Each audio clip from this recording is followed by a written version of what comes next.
આજે જે રિવ્યુ મિટિંગમાં 3 રિવ્યુ મિટિંગ હતી. એક પહેલા વિશ્વામિત્રીનું જે હેકરાસ મોડલ ચલાવીને જોવાનું હતું, જે ડ્રેજિંગની કામગીરી થયા પછી કેટલું વોલ્યુમ ઓફ વોટરમાં 850 થી 1100 જે લેવલ ડિફરન્સ થયું છે વોલ્યુમની, આની અંદરથી વિશ્વામિત્રીની અંદર કેટલું વધારે વોલ્યુમ કેપેસિટી બહાર જઈ શકે એના ઉપર સિકોન અને એમની ટીમ બેંગ્લોરથી આવેલી હતી.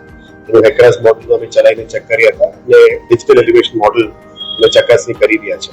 એટલે આવનારા દિવસોમાં માનનીય નાવલાવાલા કમિટી સાહેબની સમક્ષ પણ અમે રજૂ કરીશું અને હેકરાસ મોડલના આધારે 3 સિમ્યુલેશન્સ છે. એટલે હાલની પરિસ્થિતિમાં કેટલું વોલ્યુમ ઓફ વોટર અમે કેરી કરી શકાય વિશ્વામિત્રી નદીમાં, પછી કઈ અનવોન્ટેડ ડિઝાસ્ટર આવે ત્યારે શું પરિસ્થિતિ રહેશે અને શું કામગીરી કરવાનું રહેશે, એમાં કયા રિવરની કયા એરિયા અત્યારે વેડ કર્યું છે, એટલે વોલ્યુમ મેક્સિમમ પાણી નીકળી શકાય એ બાબત પર ચર્ચા થઈ.